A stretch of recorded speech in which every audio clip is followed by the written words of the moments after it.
Makanya aku kemarin sempat konfirmasi ke pihak RMA, ternyata mereka emang nggak mengetahui. Ya harusnya kan dari Agrinas juga survei nih misalkan. Misalkan kalau di Pegunungan Bintang, Papua gitu, bolehlah pakai 4x4 gitu. Nggak harus 4, nggak, masih bisa kalau di Jawa kan masih bisa 4x2. Apakah ini Agrinas ini nggak disurvei dulu gitu? Bayangkan itu ketika nanti 105.000 itu beroperasi, misalnya jadi beroperasi. Assalamualaikum warahmatullahi wabarakatuh. 4x4 16, sempat nggak sempat tetap impor mobil India yang akan dilakukan untuk koperasi Desa Merah Putih 105.000. Kabarnya ditunda dulu, tapi ada juga yang bilang mobilnya udah ada yang masuk beberapa. Dan ini menjadi kontroversi, apalagi kemarin Bang Dasko tiba-tiba bilang ditunda dulu aja, nunggu presiden datang. Tapi presiden nggak akan datang karena masih ada di Jordania. Teman-teman Agrinas bilang bahwa mobil 4x4 diimpor karena di sini tidak ada. Dan di sini pun kalau ada harganya mahal dan industri nasional tidak bisa memenuhi kebutuhan itu sebanyak 105.000 unit senilai 24,6 triliun. Nah, kita akan bahas di sini apakah benar industri nasional tidak mampu dan harganya memang mahal. Di sini ada Mas WBS, kemudian ada Cak Nanang dan Cak Dan. Saya ke Cak Dan dulu. Emang benar bahwa 4x4 di kita tidak mampu diproduksi? Oh benar. Oh benar berarti? Iya benar. Kita sudahi acara ini. Oke. Sampai ketemu lagi. Ya emang faktanya kayak gitu. Jadi ya 4x4 itu sama dengan 16 tadi kita bilang. Di Indonesia memang sebagai segmen yang niche gitu. Jadi khusus untuk kebutuhan tambang gitu. Terus dia juga kena pajak yang lebih mahal. Jadinya ya secara industri jadinya 4x4 itu menjadi industri yang niche. Jadi tidak diproduksi secara massal gitu. Yang mayoritas di Indonesia itu yang paling besar adalah 4x2. Faktanya memang seperti itu. Nah, bedanya apa 4x4 ini buat yang awam ya? 4x4 dengan 4x2 itu apa bedanya? Ya 4x4 itu berarti dia penggeraknya semua roda bisa bergerak. Nah ini mobil-mobil kalau yang 4x2 itu cuman roda belakang atau roda depan aja yang bergerak gitu. Nah kenapa ada 4x4 itu adalah mobil-mobil yang memang khusus untuk digunakan di medan yang berat. Misalnya di tambang, misalnya untuk mengangkut barang dari tempat yang nggak ada jalan, terus tanahnya gembur segala macam. Nah itu memang butuh mobil-mobil yang 4x4 gitu. Emang bannya kayak off-road gitu? Ya karena ya itu medannya berat seperti itu, jadi memang ditunjang dengan ban yang juga lebih dikhususkan untuk medan berat gitu. Nah, memangnya koperasi desa ada di atas pegunungan? Sehingga dibutuhkan mobil 4x4? Ya kalau menurut saya sih nggak ini ya mas, maksudnya itu harusnya dilihat dulu gitu. Kalau untuk koperasi desa ini sebenarnya kan nggak semuanya di daerah 3T misalnya kayak di pegunungan Papua gitu bolehlah pakai 4x4 gitu. Tapi kan ini sekitar yang 3.000 koperasi desa ini kebanyakan kayak di Bogor, di Jawa, di Bali atau di mana kan kayaknya memang nggak perlu 4x4 ya. Sehebat itu kan? Ya harusnya kan dari Agrinas juga survei nih misalkan kalau di Pegunungan Bintang Papua gitu bolehlah pakai 4x4 gitu, nggak harus 4, nggak, masih bisa kalau di Jawa kan masih bisa 4x2. Apakah ini Agrinas ini nggak disurvei dulu gitu? Misalkan kebutuhan 4x4 kan nggak gede juga gitu kalau di pegunungan kayak gitu masih yang gede kan. Di Jawa boleh itu pakai 4x2. Jadi nggak semuanya, kalau menurut saya ya nggak semuanya 4x4 karena geografis di Indonesia kan beda-beda gitu. Kalau di pegunungan yang tinggi Pegunungan Jaya gitu ya? Iya boleh lah. Boleh lah tuh ya. Iya. Ini dari Agrinas ini nggak disurvei dulu gitu. Yang kebutuhan 4x4 misalkan untuk daerah mana gitu. Yang 4x2 misalkan di daerah mana cukup lah gitu mas. Oke. Mas Webes, memangnya sebanyak apa kita butuh 4x4? kenapa mobil ini tadi Cak Don bilang ini sekarang memang nggak semua orang membutuhkan mobil sekuat itu kan untuk jalur yang biasa. Kalau untuk di Pulau Jawa sendiri sih mungkin nggak terlalu urgensinya nggak terlalu ini sih Mas. Tapi kalau misalnya kayak di Kalimantan mungkin kalau emang Kopdesnya ada di sana sih mungkin Di hutan bisa, gitu ya? Iya, gitu. Kemarin aku sempat konfirmasi juga sama pihak Mahindra tuh dari distributor RMA sendiri mereka nggak mengetahui proses itu Mas. Oh gitu. Iya. Mereka nggak tahu. Oh, berarti Aku udah langsung- sempat konfirmasi sama Lydia, jadi mereka emang nggak tahu itu bahwa itu ada pesanan itu. Yang di sini nggak tahu iya, juga. itu yang Mahindra ya, yang Tata sih aku belum sempat nelusurin nih Mas. Tapi kalau yang Mahindra, mereka menyatakan mereka nggak tahu, kayaknya langsung ke prinsipal di Oh iya, India itu. sebenarnya mobil produk India tuh yang ada di Indonesia tuh mobilnya apa aja sih? Sejauh ini baru Tata Motor sama Mahindra. Mahindra itu masuk 2019, tapi kalau Tata Motor itu dari 2013. Ya, kalau Mahindra tuh apa? Kalau Tata Motor kita udah kenal ya, dia kan masuk tuh bareng waktu ada Agya sama inilah mereka barengan tuh. Nah kalau Mahindra tuh apa mereknya? Kan belum ada yang beredar ya? Dia RMA, di bawah naungan RMA. Jadi RMA itu naungin kayak Ford, Oh Geely. gitu. Nah itu distributornya tuh RMA. Makanya aku kemarin sempat konfirmasi ke pihak RMA, ternyata mereka emang nggak mengetahui. Gitu. Tapi produknya emang udah beredar di Indonesia? 2019 si Mahindra Scorpio sempat di launching. Tapi Setelah itu hilang lagi. hilang nih. lagi, belum ada Nah yang beli ini ya? nimbul lagi dengan jumlah yang fantastis. Tapi memang, Cak, memang mobil India itu memang spesifikasinya memang bagus dan murah. Ya kalau dari harganya tadi WBS bilang Mahindra Scorpio udah di launching waktu itu harganya sangat kompetitif ya 280 sampai 300 kecil gitu. Jadi untuk 4x4 ya WBS ya waktu Penantang itu. Hilux katanya. Menantang Penantang Hilux. Hilux. Gitu. Nah tapi kan kita bisa ngelihat juga gitu dari mana bagaimana penerimaan pasar atau konsumen Indonesia terhadap mobil yang murah dan katanya penantang Hilux tadi. Berhasil apa enggak? Ternyata banyak enggak. Jadi karena apa? Ya karena di Indonesia pertimbangan untuk membeli mobil itu sangat banyak. Nggak cuman harga murah doang, lu bisa langsung wah menguasai pasar enggak. Pertimbangan untuk konsumen Indonesia itu panjang sekali gitu dan konsumen Indonesia orangnya pintar-pintar kalau menurut saya ya. Jadi suku cadang, ketersediaan bengkel dan lain-lain, layanan dukungan, mahal nggak spare partnya, harga jual kembali gimana dan lain-lain itu jadi pertimbangan yang sangat besar. Makanya tadi WBS bilang Tata dan Mahindra di Indonesia ya gagal. Saya sebagai pengguna Tata Motor ya, Oh gitu. selama 8 tahun saya pakai Tata Vista. Sebenarnya mobil India ini kalau dari body kayak kalengnya itu apa? Platnya itu bagus sebenarnya. Apa kita merasa comfortable lah. Tapi cukup setahun aja. Cukup setahun aja. Nah, setelah itu kan kita mengalami kerusakan kan? Kerusakan, ganti spare part. Nah, itu yang lama. Kadang satu bengkelnya juga nggak banyak. Dan bengkel-bengkel yang resminya cuma ada satu di Jabodetabek ya. Sementara bengkel yang bengkel apa sih namanya itu? Yang bengkel partnernya juga ternyata juga nggak begitu banyak.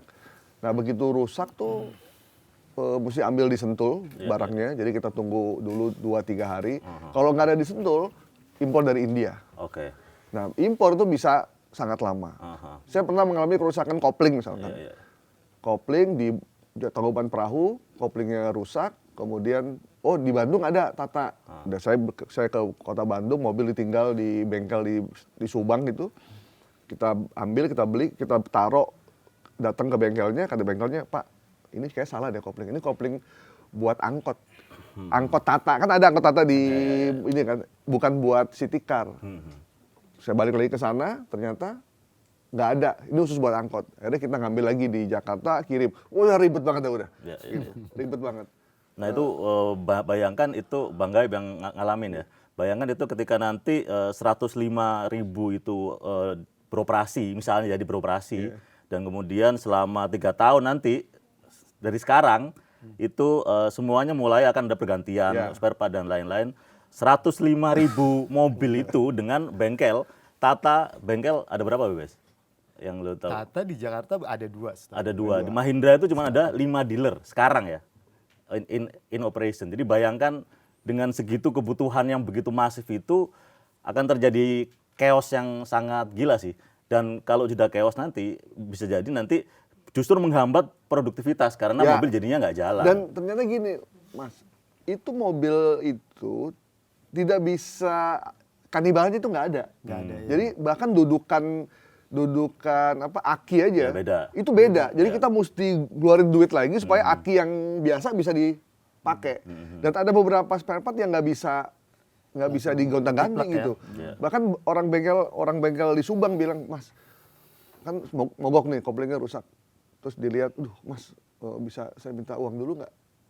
Buat apa, Mas? Buat beli kunci-kuncinya. Karena kunci-kunci tidak sama dengan kunci yang biasa kita pakai gitu. Jadi misalnya mereka biasa pakai nomor 8, dia nomor 9 gitu. Untuk kopling, untuk apa gitu. Jadi itu yang akhirnya, ini bagus tapi itu situasinya nggak semudah. Dan kalau nanti dibawa ke Papua, Kalimantan, Sulawesi, di ujung tempat yang nggak ada bengkelnya, nah itu gimana, Nang? Kalau emang agak repot ya Mas untuk after sales-nya Mas ya itu. Harusnya memang apa ya? Itu kalau misal itu udah persiapan dari awal, kan persiapannya harus ada dulu Mas ini bengkel-bengkel untuk industri sebelum impor tuh kan harus dipertimbangkan dulu istilahnya. Ini nanti kalau ada kerusakan apa segala macam, misalnya kerusakan di daerah 3T gitu. Kan koperasi desa ini akan dibangun di setiap kelurahan. Bayangkan kalau satu kelurahan itu di daerah 3T gitu di Papua gitu. Dia kerusakannya di sana. Apa harus ini ngambil bengkel dari nunggu onderdilnya datang, bengkelnya gimana kan Harusnya perjanjiannya itu ketika mau impor harus ada perjanjian dulu ya? harusnya seperti itu Mas. Harusnya ya. Mungkin kemarin waktu kalau nonton videonya konfirmasinya CEO-nya Agrinas sebenarnya sudah ada perjanjian ya. Nanti mungkin akan bangun bengkel juga dan kemudian akan Tata katanya mau bangun pabrik di 2029 gitu. Tapi ya itu sebenarnya gini ya, masalahnya itu adalah Agrinas itu maunya cepat, maunya banyak, 105.000 langsung, maunya bulk, maunya harga spesial gitu. Itu sih cuma dimaui. Makanya ketika itu maunya 4x4 juga. Makanya ketika parameter-parameter itu dikasih ke pabrikan Jepang, memang semua pada dipanggilin.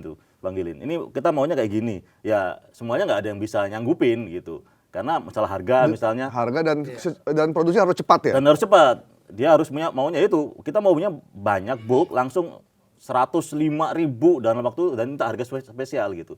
Dari sisi perusahaan Jepangnya juga nggak bisa untuk menyanggupi dalam waktu yang cepat banget gitu. Kan kalau misalnya emang kebutuhannya banyak sekali, dikasih jeda waktu dan mereka mungkin akan bisa produksi. Karena kapasitas pabriknya kan juga masih ada banyak gitu.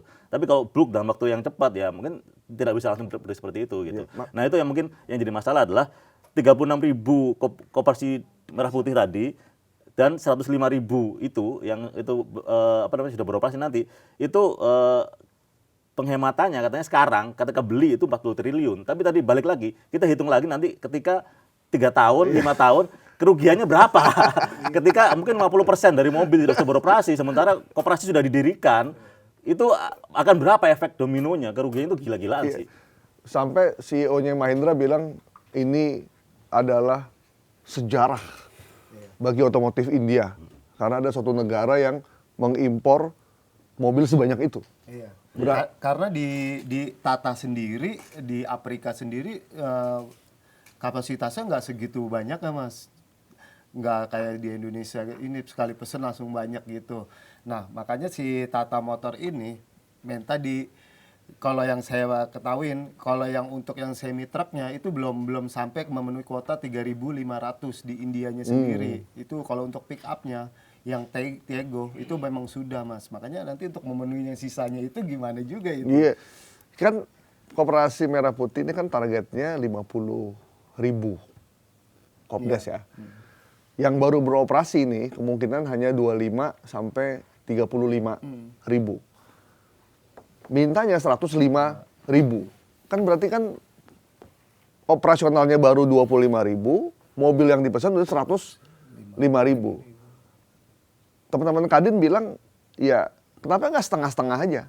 Setengah impor, setengah diproduksi dalam negeri. Toh juga kebutuhannya nggak begitu mendesak juga kan sebenarnya. Nah, sebenarnya apa sih dampaknya kalau mobil ini diproduksi oleh teman-teman yang sudah ada punya pabrikan yang ada di sini? Iya, iya. Dampaknya apa, Cak? Ya, ya tadi Webes bilang itu tadi Tata itu per bulannya secara global itu 70.000 dan kita order 70.000. Itu per bulan penjualan global Tata seluruh dunia gitu. Nah, tadi balik lagi apa dampaknya ya itu yang jadi ini ya rasan-rasan jadi kritikan warganet gitu. Maksudnya satu Presiden Prabowo sendiri sangat agendanya adalah untuk mobil nasional segala macam gitu. Kemudian TKDN itu jadi tingkat kandungan lokal dalam negeri itu juga jadi salah satu yang dijunjung terus, dikampanyekan terus bahwa mobil itu harus diproduksi lokal gitu. Jadi apa yang dilakukan ini sangat kontradiktif dengan apa yang dijadi agenda Presiden Prabowo gitu. Karena apa? Karena kalau ketika itu masuk ke orderan itu masuk ke Indonesia itu akan jadi penggerak industri. Karena di satu pabrik itu banyak sekali perusahaan-perusahaan turunan. Jadi satu pabrik itu akan memesan banyak supplier gitu. Maksudnya dari panel pintu, yang di perusahaan A. Mungkin dari roda itu perusahaan B. Nah, ketika mobil itu diproduksi, apalagi mobil ICE ya, itu banyak sekali ininya ya, komponennya ya, dibandingkan mobil elektrik ya. Nah, itu perusahaan-perusahaan ini juga bergeliat juga karena sistem ekonominya berputar gitu dan orang jadi bisa makan, bisa bekerja dan lain-lain. Jadi turunnya itu panjang Bisa sekali. naikin pertumbuhan ekonomi tuh. Betul. Purbaya seneng Sangat, banget tuh. harus itu. Betul. Sangat. Itu dia. Belum itu joknya, bannya. Iya. Terus mur-mur yang kecil-kecil itu kan dari UKM ya? Betul. Dari perusahaan lokal gitu. Karena semakin tinggi TKDN-nya, kalau misalnya di order sama Koperasi Merah Putih ya semakin ekonominya semakin bergeliat gitu. Itu yang mungkin nggak dilihat sama Agrinas karena dia mungkin agendanya adalah gimana caranya gue beli book dan bisa menghemat berapa triliun di awal. Udah gitu aja gitu. Mungkin Agrinas ada yang merintah kali. Untuk aturan emisinya juga kita jadi mundur, Cak. Karena kalau kita udah pakai sekarang udah pakai Euro 3, 4 kan. Itu kalau mobil-mobil India baru udah masih Euro 2, Mas. Oh gitu. Jadi secara Jadi kita aturan mundur lagi nih? emisi malah mundur. Jadi gembar-gembor Grand Energy itu kalau menurut saya malah jadi aneh gitu. Ini di mana sih? Kontradiktif Maunya banget gitu, jadinya. iya. Oh gitu. Jadi India belum memenuhi spesifikasi itu sebenarnya. Mas, yang saat ini yang beredar itu kayak yang Mahindra Scorpio itu masih emisi 2. Nah, kan teman-teman Agrinas bilang bahwa mereka beli murah 200 jutaan, bebas pajak, maksudnya terima jadi. Nah, kalau impor ini berarti kan nggak ada yang kita olah di sini kan, pokoknya kita terima jadi aja. Itu ya, emang benar begitu. Kalau CBU gitu Mas. Iya, kalau Jadi dia langsung gitu. Kalau CBU tuh nggak ada izin, nggak perlu izin kalau kata Mendak ya, nggak perlu izin. Jadi ya udah dia impor dalam bentuk mobil jadi ke Indonesia gitu. Turun dari Tanjung Priok udah bisa langsung dibawa tuh ya? Iya gitu. Tapi gini, tapi itu kan uang negara ya.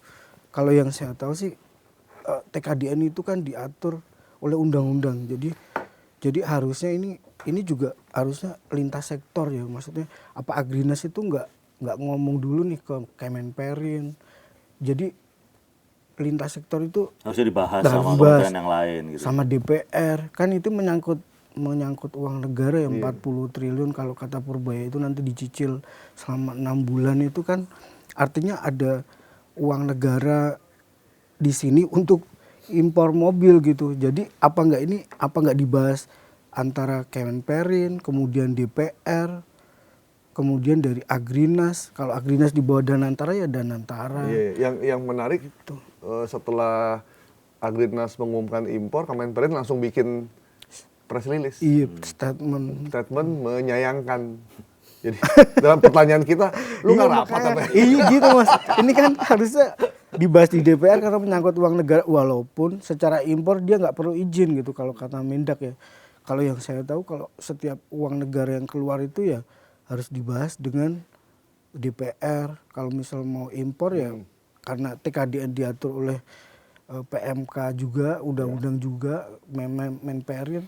Jadi memang ada kewajiban 40% itu diatur di dalam undang-undang. Kalau mau impor itu diatur undang-undang ini misalnya dampak ekonominya gimana, lebih baik impor apa diproduksi sendiri di dalam negeri, karena diatur itu melalui undang-undang bahwa yang 40% TKDN itu memang harusnya kalau ini kan nggak ada TKDN-nya ya Mas. Iya. Bahkan si Jauh Mota sendiri juga bilang ya kalau impor ya impor dalam bentuk bulk itu langsung dia impor, nggak ada TKDN apa-apa gitu. Tapi di dalam undang-undang seharusnya itu dilaporkan ke DPR, terus kemudian dibahas dengan lintas sektor, ya melibatkan Kemenperin sih harusnya dan DPR, karena ini menggunakan uang negara. Tapi gitu. memang baru kali ini respon dari Kemenperin lumayan tegas dan respon dari Kadin juga lumayan keras gitu. Ya. Bahkan Kadin Kompak ya mereka. Oh iya, bahkan Kadin yang tadinya biasanya selalu support pemerintah, Iya. kali ini langsung meminta Presiden Prabowo untuk membatalkan langsung. Iya. Itu kayak kenapa bisa begitu Kadin ya? Iya. Kayaknya udah gedek banget kayaknya. Ya karena udah melawan akal sehat kayaknya. Ya maksudnya kalau lu mengambil keputusan seperti ini, ya gimana kalau orang publik itu nggak merespon dengan negatif gitu loh. Maksudnya ya lu harusnya udah tahu ya, CEO-nya Agrinas sudah tahu bahwa dengan mengambil keputusan yang sangat ini, walaupun dengan segala alasannya, ya pasti publik itu bereaksi gitu. Termasuk juga industri kementerian Kemenperin dan juga si Kadin, karena ya industri otomotif di Indonesia itu sedang tidak baik-baik saja gitu sekarang itu. Emang kondisinya nggak bagus gitu? Nggak bagus, lagi nggak bagus karena penjualan juga nggak naik, kemudian ya marketnya stagnan gitu. Sementara banyak juga mobil-mobil baru yang dari China datang segala macam, jadi marketnya sama aja stagnan, tapi merek yang masuk semakin banyak, Makin banyak. gitu. Nah, kayak gitu sih. Sementara ya itu dengan adanya mobil EV, kemudian ada mobil ICE, yang EV-nya juga cuma rakit-rakit aja, sementara ICE ini juga udah banyak turunannya, TKDN tinggi. Nah itu jadi itu juga gitu, karena dengan adanya ICE, mobil ICE makin turun ya otomatis industri-industri pendukungnya juga makin turun juga. Masalahnya adalah Kemenperin dan lain-lain tuh Kadin segala macam tuh ya industri otomotif struggling dengan masalah itu sebenarnya. Ditambah dengan adanya ini, jadi kayak melukai. Ini udah kayak lu menyiram alkohol kepada luka gitu. Ya. Sakit banget rasanya. Kita udah luka bukan diobatin pakai obat merah, Iya. malah disiram sama air garam. Iya itu. Ini takutnya dinormalisasi Mas. Nanti ada proyek lagi, wah kita murah nih impor lagi gitu. Itu yang ditakutkan industri Gaikindo segala macam kan gitu Mas. Ini bahaya banget gitu. Kalau tiba-tiba besok ada proyek lagi nih apa gitu dari pemerintah program apa, terus tiba-tiba impor lagi gitu tanpa melibatkan industri di dalam negeri, ini kan bahaya banget Mas kalau kayak gitu terus. Devisa kita kan Mas, terbakar terus. 4x4 tuh memang normalnya harganya berapa sih? Penasaran gue jadinya. Sekitar di atas 500 juta sih. Kalau yang kayak Power Ranger aja itu udah di atas 500 sih. Kalau Hilux tuh bukan 4x4 ya? Ada versi 4x4-nya. Nah Hilux yang suka dipakai sama Pemda DKI itu ada nggak semua 4x4 berarti? Nggak Itu semua juga udah 4x2. bagus banget kayaknya deh. Udah bagus banget. Udah koperasi itu kan membutuhkan bawa barang ya. Kita suka lihat kalau di Alfa sama di Indomaret kan suka ada mobil box gitu. Box gede. Itu kayak cukup-cukup aja buat kita. Ya kalau kita ngelihat faktanya adalah industri logistik di Indonesia sekarang bergerak dengan 4x2 sih. Iya kan? Iya. Nggak perlu 4x4 ya. Nggak perlu 4x4. Industri pertanian dan lain selama berpuluhan tahun berjalan dengan 4x2 gitu. Alfa Midi Lembang punya teman saya pakai 4x2 kayaknya. Walaupun jalanannya di tangkuban perahu kuat-kuat aja dia. Iya. Di Bromo itu. Mudah-mudahan ini Banyak bukan dibikin cari 4x4 supaya melegitimasi bahwa memang wajar impor di India karena kita nggak punya. Betul, betul. Itu yang ada satu yang lagi, bilang gitu. Bang Boy, 4x4 itu komponennya juga lebih banyak dan lebih kalau misalnya rusak juga lebih mahal nantinya. Nah itu tuh. Karena dia ada gardan depan juga, jadi makin banyak komponen juga makin rentan rusak. Jadi murah di depan dan mahal setelah itu ya. Perawatannya. Nah sekarang ini kan udah kejadian nih. Seringkali kebijakan yang publik yang dilakukan rame di masyarakat. Agrinasnya bilang ya sudah kita manut aja kalau memang disuruh ditunda. Tapi dalam penjelasannya dia tetap ngotot bahwa ini spesifikasi segala macam. Kemudian ada kabar mobilnya sebagian udah ada yang masuk. Itu benar nggak? Dari Mahindra udah ada berapa unit gitu, berapa ratus unit gitu? Kalau saya yang aku baca semalam dari artikelnya Cak Dan sih dia sempat ngakuin ada sekitar 1.000 unitan sih emang udah didatangkan. Masuk gitu. Priok ya. 1.000 itu per Februari ini dia udah masuk 1.000 Mas. Nanti bertahap yang berapa ribu itu sampai akhir tahun, yang 35.000 dari Mahindra, yang selebihnya dari Tata itu nanti 1 tahun itu jumlahnya dari 70 ya kalau nggak salah Mas. 70 ribuan. 1.000 tuh ada di Priok udah. Ada di Priok ya. Udah ada di Tapi kan si CEO-nya bilang ini kalau misalnya emang nggak boleh dipakai ya nggak kita pakai. Nah nggak tahu dengan nasibnya gimana tuh mobil. Ya, masa dibalikin lagi? Iya tapi itu aneh Mas, karena dia kan udah MOU ya. Artinya Agrinas udah berkontrak dengan Udah. dua produsen India ini kan. Malah kalau aku nonton YouTube-nya bilang 30% DP. Nah tuh. Oh, udah DP. Udah. Dia bilang jadi udah DP 30% ya si CEO-nya itu, Agrinas ya. itu kan sebenarnya udah MOU, kalau udah di atas kontrak, kalau dibatalkan berarti ada penalti yang harus dibayar dong nantinya dari Agrinas. Lah siapa nih Agrinas yang mau bayar kalau misal ada penalti dari berapa itu? 2,4 ya Mas? 24,66 triliun itu.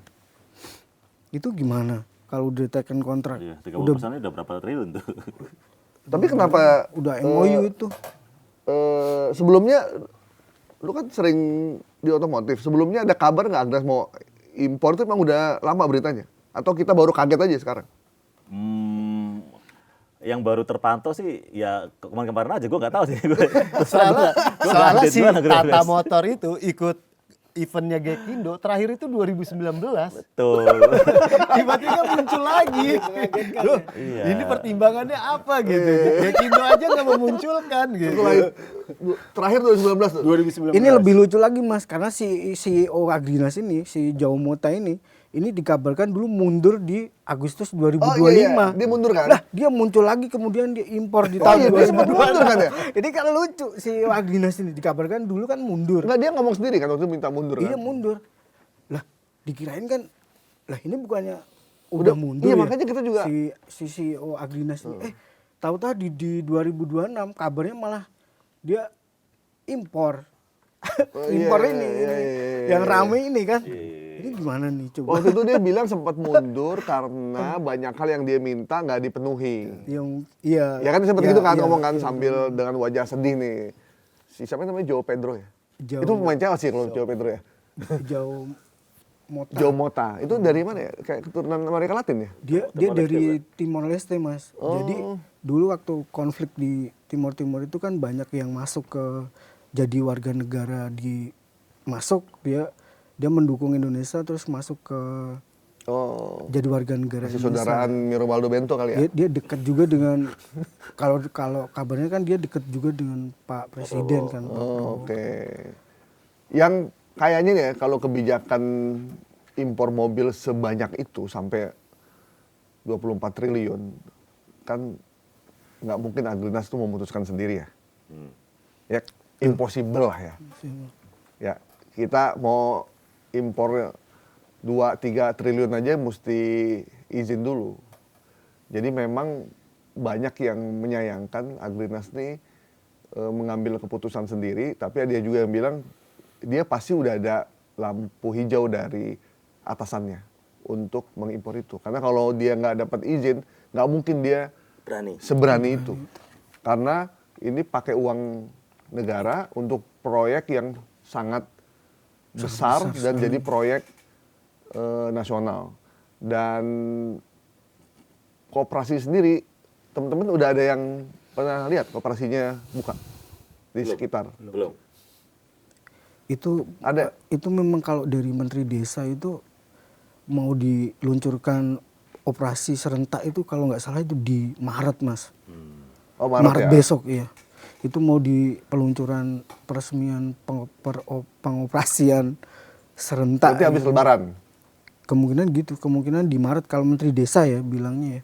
Itu kemungkinan Maret ini udah peluncuran pengoperasian. Kalau peresmian kan dulu sudah sama Pak Prabowo tuh Ya. di Klaten kan ya.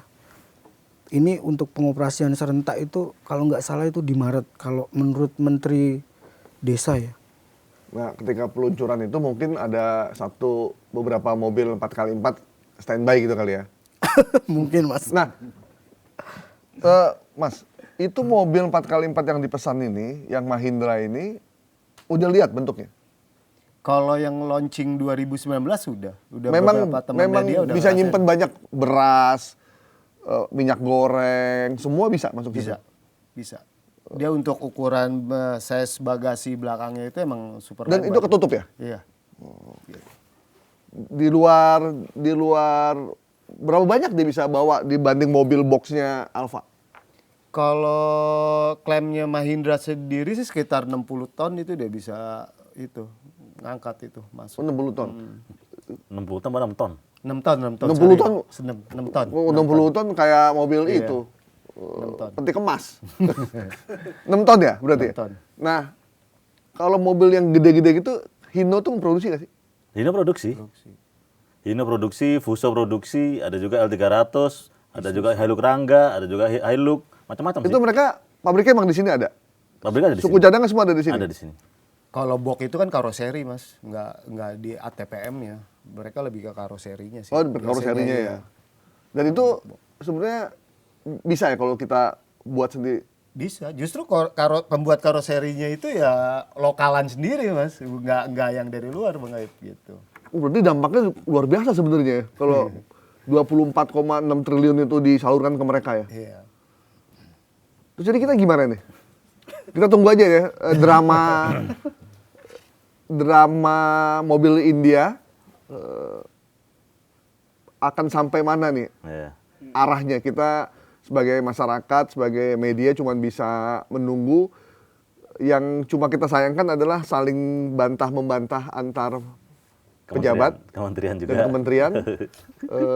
DPR pun ikut serta. Tapi emang Agrinas itu di bawah Kemhan? Apa di bawah Danantara? Harusnya di bawah Danantara karena dia kan BUMN Mas. Harusnya dia di bawah Danantara bukan Kemhan ya. Kenapa kok tiba-tiba Kemhan? Nah, itu. Ada isu. Oh, kenapa? Oh. Makanya harusnya di Danantara soalnya kan dia BUMN. Tapi kalau ada emang Enggak, rame sih. tapi Danantara kok diem-diem aja ya? Enggak, ini katanya ya Danantara udah merestui itu Mas impor ini. Jadi kalau ini jadi emang ini udah ada restu dari Danantara yang impor 105.000. Oh, udah restu Danantara tapi belum direstui Bang Dasko kayaknya. Bang Dasko nggak diajak meeting, makanya dia minta ditunda dulu gitu. Ya kita berharap uang negara, uang rakyat 24,6066 triliun itu bisa bermanfaat untuk kembali menguntungkan masyarakat kita juga, terutama industri nasional. Karena kalau industri nasional tumbuh, tenaga kerja juga akan makin banyak. Orang-orang yang terlibat dalam industri itu juga makin sejahtera. Pertumbuhan ekonomi yang kita canangkan 6,5, 7 atau 8 itu bisa terpenuhi. Karena kalau dari impor kita nggak dapat apa-apa kan? Betul. Sama sekali nggak dapat apa-apa tuh kalau impor. Sekali. Dapat nonton doang. Iya, ini kan kenapa Menperin kemarin sempat mengeluarkan statement itu juga karena itu memang kalau misalkan digarap di dalam negeri itu kan backward linkage atau nilai ekonomi positifnya sampai 27 triliun Mas. Dan itu bisa kalau dari Selios Bima Yudhistira bilang itu PDB kita tergerus 39 triliun gara-gara impor Impor itu ini? yang harusnya menambah pendapatan masyarakat karena ada tenaga kerja yang naik sekitar 330.000 tenaga kerja. Kalau misalkan itu digarap di dalam negeri ya, misalkan ini ngumpul nih dari Isuzu, Mitsubishi, kemudian bikin produksi sendiri buat mencukupi kebutuhan. Ini kan sebenarnya juga nggak mungkin kan. Terus tiba-tiba 3.000 kan bisa bertahap. Iya bisa bertahap, bener. Memang ini kalau dilihat kayak dipaksa kamu impor terus Ini kan gitu, misalnya Siapa ini yang kan maksa? 3, nah ini. Itu harusnya kan ini bergerak nih. Nah, kalau industri dalam negeri suruh bikin 4x4, itu mereka mampunya berapa dalam sebulan? Tergesa-gesa. Aduh, aku nggak ada datanya sih kalau terus terang gitu. Karena ya tadi 4x4 itu niche di Indonesia itu. Gitu. Kalau 4x2 mungkin masih... Tapi mereka bisa bikin mencukupi. kalau diminta. Bisa, mungkin kapasitasnya nggak terlalu banyak ya. Nggak terlalu banyak. Karena mayoritas masih impor juga sih 4x4. Dari Thailand kayak gitu. 4x4. Berarti di kita emang nggak begitu populer 4x4. Memang karena ya itu, kalau misalnya CEO Agrinas juga bilang, kenapa mobil 4x4 mahal? Ya memang industrinya membuat mobil 4x4 itu mahal Iya, gitu. iya, iya. Ada pajaknya lebih mahal, kemudian ya macam-macam. Berarti yang nanti buat koperasi desa, pajaknya juga mahal tuh berarti ya? Nah, itu kemarin dari Yang itu bayar juga- siapa tuh pajaknya? Nggak tahu juga ini, maksudnya ini ya nggak tahu. Emang berapa pajaknya? Kalau tiap, tahu nggak? Mas Bebes, 4x4 berapa? Kalau yang update nggak tahu sih aku untuk update terbarunya. Aku salah ngomong lagi. Kalau yang 4x2? 4x2 lebih murah sih, sekitar ya mungkin 3 jutaan kali Mas ya. Iya, kurang lebih segitu. Itu pajaknya. Berarti 4x4 bisa 8 jutaan kali kayaknya. Yang baru-baru mungkin kali ya. Iya, yang baru-baru ya. Dibalikin lagi ke CC-nya. CC-nya kubikasinya kan dihitung juga, Iya. nggak hanya jenis. Nah ini yang CC ini berapa? Yang mobil Mahindra ini berapa CC? Kalau berdasarkan yang launching 2019 itu sih 1.500. Oh lumayan ya. Sampai ada yang tipe ren apa gitu, itu 2.000 udah jadi spesies gitu. Tapi memang yang juga kita agak rancu, sampai sekarang pun kita nggak tahu mobil yang Mahindra dan Tata yang model kayak gimana yang akan masuk sini kan. Kita belum pernah ada yang lihat kan. Belum. Ya karena mereka nggak jualan sih. Nggak ada yang beli. Semua 4x4 ya? Semua ke 4x4 nggak sih mas? Oh semua kali. Iya. Ya, oke kalau gitu ya, teman-teman. Terakhir nih. Kondisi industri otomotif sekarang ini separah apa?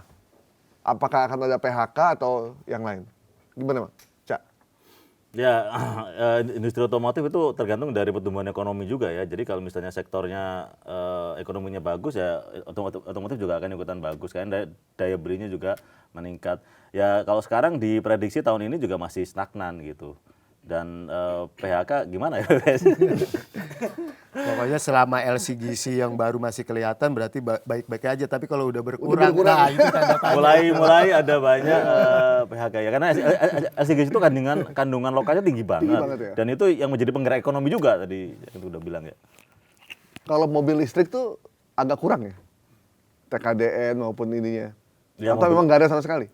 Ya mobil listrik kan sebagian memang udah dirancang di sini, tapi kan sebenarnya jadi apa namanya TKDN tinggi itu bagus karena tahapan dari mobil itu kan ada macam-macam ya. Iya. Ada mulai dari welding, kemudian ada apa namanya ada ngelas, ada stamping, ada welding segala macam, sampai yang namanya ada painting sama yang terakhir itu adalah final assembly. Final assembly itu cuma ngerakit. Jadi mobil udah ada segala macam udah dirakit. Tinggal dirakit. Tinggal dirakit doang gitu. Nah yang terjadi di sekarang ini mobil-mobil China yang masuk ke Indonesia itu cuma masuk ke final assembly aja gitu. Jadi ininya sudah ada semuanya. Itu ngerakit doang? Nggak ada welding di sini, nggak ada Iya. stamping di sini. Jadi tinggal final assembly doang. Jadi tinggal ngerakit doang. Gitu. Bannya juga nggak ada? Enggak. Jadi semuanya ya tinggal ngerakit doang. Nah itu impact-nya terhadap industri lokal ya ada, tapi tidak akan sebesar dari LCGC dan lain-lain. Karena ya semuanya dibangun di sini gitu sih. Ya sudahlah. Semoga kita tetap optimis ya. Industri. Ya mungkin aku mau nambahin Mas Bang Heba bahwa kalau tadi saya Agrinas bahwa dia yang memutuskan ini adalah untuk menghemat anggaran sampai katanya klaimnya adalah 40 triliun. Iya. Teman yang aku harus bilang adalah kita harus berpihak keberpihakan kita itu ya kepada Indonesia bukan kepada negara lain sih gitu sih. Itu aja sih. Walaupun mungkin Indonesia nggak sampai 40 triliun penghematannya, tapi kan ekonominya kita berputar, tumbuh gitu. Ya itu yang harus di sana arahnya. Bukan tetap mau 40 triliun. Tadi setelah di survei dari studi segala macam malah impact-nya malah belakangan malah banyak ruginya gitu. Mau hemat 40 triliun tapi di belakangnya itu malah jadi ratusan triliun yang dirugikan. Dan itu sih yang harus industri dipikirkan, nggak gitu. tumbuh. Pantesin Pak Purbaya kemarin di APBN kita ngomongnya agak kurang semangat ya. Karena dia sebenarnya lebih seneng kalau dibuat di sini karena ekonominya berputar. Kan dia rezimnya ekonomi berputar kan. Duit masuk ke masyarakat, duit bisa dibelanjakan oleh masyarakat sehingga daya beli tinggi, konsumsi masyarakat juga tumbuh juga. Nah, kalau nggak ada duitnya, konsumsi masyarakatnya rendah, ya pertumbuhan juga nggak muncul. Mas PBS terakhir, mungkin ada pesan-pesan buat Joe Pedro, Joe Mota. Harus pertimbangannya itu aku sampai saat ini tuh mereka milih India itu seperti apa itu sih tanda tanya. Sedangkan gembar-gembor untuk Cina dipanggil ke sini untuk industri mobil Cina kan udah banyak, kenapa nggak Cina aja gitu sekalian, itu aja sih. Oke, mungkin kalau ngambil dari Amerika kelihatan ini Trump minded. Terus jangan dinormalisasi lagi, Mas. Iya, Nanti takutnya kalau ini kan kemudian besok ada program dari pemerintah lagi yang strategis gitu, kita impor lagi. Karena ini sudah diatur undang-undang, kalau memang yang baik industri lokal itu tetap tumbuh menggerakkan tenaga kerja, kenapa ini yang nggak dipilih gitu. Meskipun mempertimbangkan efisiensi, misalkan ada kelebihan sedikit tapi efek dampak ekonominya lebih besar, kenapa tidak menggunakan Kan itu duitnya masyarakat juga gitu masalahnya. itu Ya biarin aja. uang masyarakat betul Mas. Iya, itu duit kita, duit pajak, Pak. Ngapain kita bayarin India? Betul Mas. Mungkin kan waktu pertemuan Pak Prabowo dengan Modi itu kan Jangan ini neraca perdagangan Indonesia India nggak imbang katanya. Jadi kita lebih bagus. Jadi mungkin salah satunya itu. Cuman ya nggak begitu juga sih caranya ya. Gitu. Oke kalau gitu. Jadi ada quote dari pepatah Kenya ngomong begini. Buat para pejabat mungkin bisa membohongi publik, tapi dia tidak bisa membohongi Tuhan. Jadi itu quote yang cukup baik buat semua pejabat untuk mengingat lagi kalau mengambil keputusan harus sebesar-besarnya untuk kepentingan masyarakat, karena uang yang digunakan adalah uang dari pajak kita nih. Pajak STNK, pajak SIM, pajak rumah, pajak jual beli, pajak warung, pajak gaji kita, itu semua diambil untuk kepentingan publik yang digunakan oleh para pejabat untuk mengambil keputusan yang tepat. Thank you semua teman-teman, sampai ketemu di Sindoskop minggu depan. Bye-bye.